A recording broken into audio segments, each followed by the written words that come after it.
ఓం శ్రీ మాత్రే నమః. తెలుగు పంచాంగం ప్రకారం ప్రతి సంవత్సరము 2 సార్లు నవరాత్రుల వేడుకలు జరుపుకుంటారు.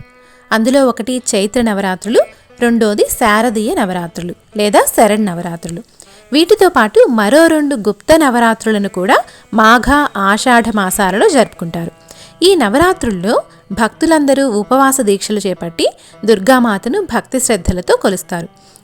ఈ నవరాత్రుల్లోనే దుర్గాష్టమి, నవమి రోజున కన్యాపూజతో సహా 9 రోజుల పాటు ప్రత్యేక పూజలను నిర్వహిస్తారు.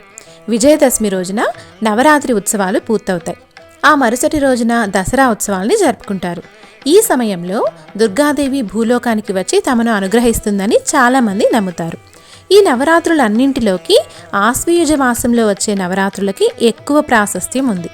ఎందుకంటే ఈ శరన్నవరాత్రులలో అమ్మవారు మహిషాసురుడు అనే రాక్షసురుడిని సంహరించడం కోసం 9 రోజులు 9 అవతారాలు ఎత్తి రాత్రి పగలు పోరాడి 9వ రోజున మహిషాసురుని సంహరిస్తుంది.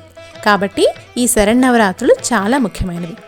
ఆశ్వయుజ మాసంలో శుక్లపక్షంలో పాడ్యమి తిథి నుంచి ఈ శరన్నవరాత్రులు ప్రారంభమవుతాయి.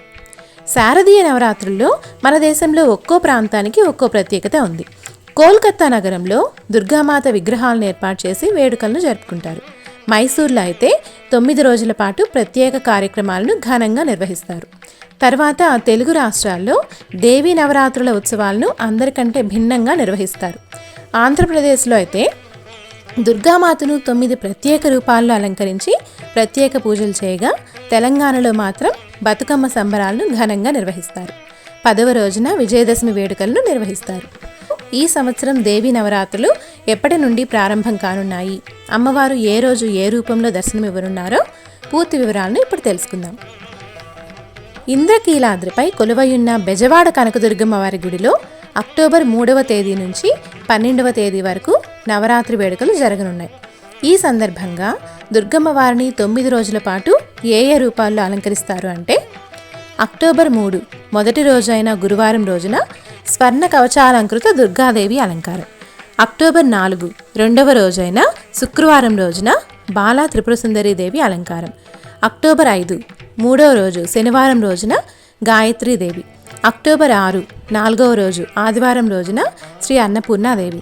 అక్టోబర్ 7 5వ రోజు సోమవారం రోజున శ్రీ లలితా త్రిపురసుందరీదేవి. అక్టోబర్ 8 6వ రోజు మంగళవారం శ్రీ మహాలక్ష్మీదేవి. అక్టోబర్ 9 7వ రోజు బుధవారం శ్రీ సరస్వతీదేవి. ఆ రోజు మూలా నక్షత్రం.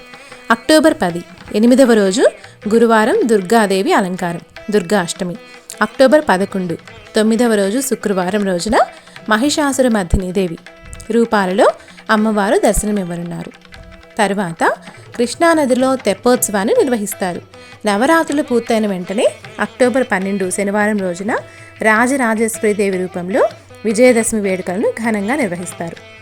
ఇక్కడ మనం గమనిస్తే నవరాత్రిలో లాస్ట్ 6 డేస్ ఎక్కడైనా సరే ఒకే అవతారాలు ఉంటాయి. చవితి రోజున అన్నపూర్ణాదేవి అలంకారం, పంచమి రోజున ఖచ్చితంగా లలితాదేవి అలంకారం ఉంటుంది.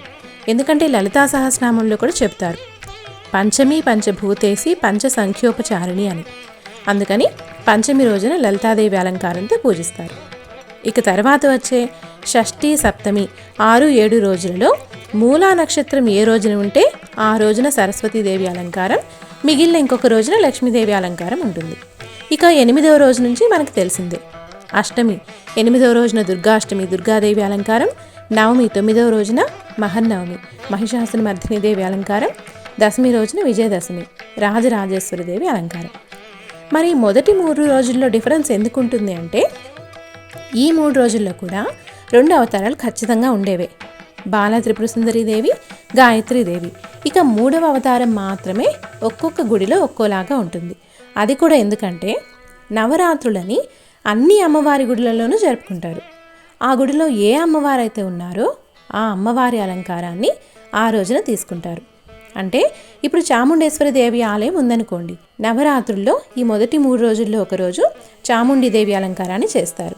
అలాగే పార్వతీదేవి గుడి ఉందనుకోండి, ఈ 3 రోజుల్లో ఒకరోజు పార్వతీదేవి అలంకారం చేస్తారు. అలాగే కామాక్షి అమ్మవారి గుడిలో ఒకరోజు కామాక్షిదేవి అలంకారం, మీనాక్షి అమ్మవారి గుడిలో అయితే మీనాక్షిదేవి అలంకారం. ఇలా ఈ మొదటి 3 రోజుల్లో ఒకరోజు ఏ గుడికి సంబంధించిన గుడిలో ఆ అమ్మవారి అలంకారాన్ని చేస్తారు. ఇక విజయవాడలో అయితే కనకదుర్గమ్మ వారే ఉన్నారు కాబట్టి మొదటి రోజున స్వర్ణ కవచాలంకృత దుర్గాదేవిగా అమ్మవారిని పూజిస్తారు. అంటే అమ్మవారు బంగారు కవచాలతో మహిషాసురునితో యుద్ధానికి సిద్ధమవుతున్నారు అన్న విధంగా మొదటి రోజున స్వర్ణ కవచాలంకృత దుర్గాదేవి అలంకారంతో పూజిస్తారు. అదే మిగతా గుడుల్లో అయితే మొదటి రోజున పాడ్యమి తిథి రోజున బాలా త్రిపుర సుందరీదేవి అలంకారంతో మొదలుపెట్టి మిగిలిన విధియా తదియా 2 రోజుల్లో ఒక రోజున ఏ గుడికి సంబంధించిన అమ్మవారి గుడిలో అలంకారాన్ని చేస్తారు. మిగిలిన ఒక రోజు గాయత్రీదేవి. ఇక చవితి నుంచి ఇందాక మనం చెప్పుకున్నట్టు అన్నపూర్ణాదేవి అలంకారం నుండి అన్నీ ఒకేలా ఉంటాయి. సో అందుకని డిఫరెన్స్ అన్నమాట. ఇక నార్త్ ఇండియాలో అయితే ఇవే నవరాత్రుల్లో మొదటి రోజున శైలపుత్రీదేవి, విధియా రోజు బ్రహ్మచారిణి, తదియ రోజు చంద్రఘంట, చతుర్థి రోజు కూష్మాండ, పంచమి రోజున స్కందమాత, షష్ఠి తిథి నాడు కాత్యాయని దేవి, సప్తమి తిథి నాడు కాళరాత్రి, అష్టమి నాడు మహాగౌరి, దుర్గాష్టమి, నవమి రోజున సిద్ధిదాత్రి, దుర్గాదేవి అవతారాల్లో పూజలు నిర్వహిస్తారు.